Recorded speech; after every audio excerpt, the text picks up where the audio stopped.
అట్ట కనిపెట్టేస్తా. సో నీకు అలా చెప్పండి, నీకు అనుభవం మీద వస్తుంది. ఇప్పుడు ఇది డ్రోన్, మనం ఇప్పుడు మ్యాపింగ్ చేయాలి.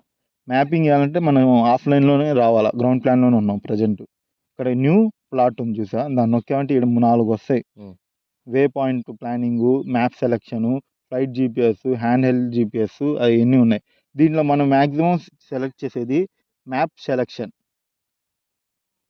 ఇక్కడ నా పేరు ఉంది, ఇది నాది మామూలుగా పేరు. ఇది గ్రౌండ్ నేమ్ ఉంది చూసావా, ఇది నా లాగిన్ డీటెయిల్ పేరు మీద జరుగుతుంది ఈ మ్యాపింగ్ అంతా. ఇక్కడ ప్లీజ్ ఇన్పుట్ గ్రౌండ్ నేమ్ అంటే ఎవరు ఈ రైతు, వాళ్ళ పేరు. ఒక్కసారి సేవ్ చేసావంటే ఈ రైతు పేరు, ఇంకా ఎన్ని సంవత్సరాలైనా నువ్వు మ్యాపింగ్ ఇవ్వలే మళ్ళీ ఆ రైతుది. ఇప్పుడు జోష్న అని చెప్పి మ్యాపింగ్ ఇచ్చావు అనుకో, సరే నీ పేరు బన్నీ అని చెప్పి ఇచ్చావు అనుకో, ఆ మ్యాపింగ్ నువ్వు ఎప్పుడు వచ్చినా నువ్వు మ్యాపింగ్ ఇవ్వలే, రాగానే ముందు పోసారా ఆ పేరు సెర్చ్ చేసావా, స్టార్ట్లోకి పోయి చూసుకున్నావా, ఒకసారి ఫైనల్గా లుక్ ఒకసారి చూసుకున్నావు మ్యాపింగ్ అంతా, అంటే ఏంలే ఎంత విడ్త్ ఏంది అనేది చూసుకున్నావా, స్టార్ట్ చేసావా, వితిన్ సెకండ్స్ పని స్టార్ట్ అయిపోద్ది. నువ్వు మ్యాపింగ్ ఇవ్వలే, తిరగబల్లే, ఏం చేయబల్లే, అదే స్టార్ట్ చేయి. అసలు మ్యాపింగ్ ఎంత ఫ్రీగా ఉంటుందంటే నువ్వు కొట్టినట్టే అనిపించదు.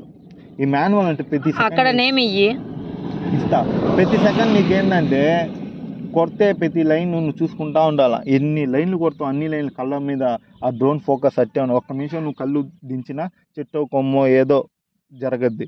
మ్యాపింగ్లో అట్ట కాదు, ఒక హైట్ పెట్టేసి ఒక సెట్టింగ్ పెట్టేసావంటే అదే పొజిషన్లో కొట్టుకుంటా పోతావు. ఎంత దూరం అయినా నువ్వు ఇచ్చే అంత దూరం పోతానే ఉంటుంది. నువ్వు అసలు నీకు శ్రమే ఉండదు, గమ్ముగా నువ్వు కూర్చో ఇంటిని కొట్టుకోవచ్చు. ఆడో తిరుగుతా ఉన్నా సరే నువ్వు ఇటు కూర్చొని చూసుకుంటా ఉండొచ్చు. ఓపెన్ ల్యాండ్ అయితే చెట్లు గిట్ల అంటే దగ్గర పోయి చూసుకుంటా ఉండాలి కొడుతుంటే.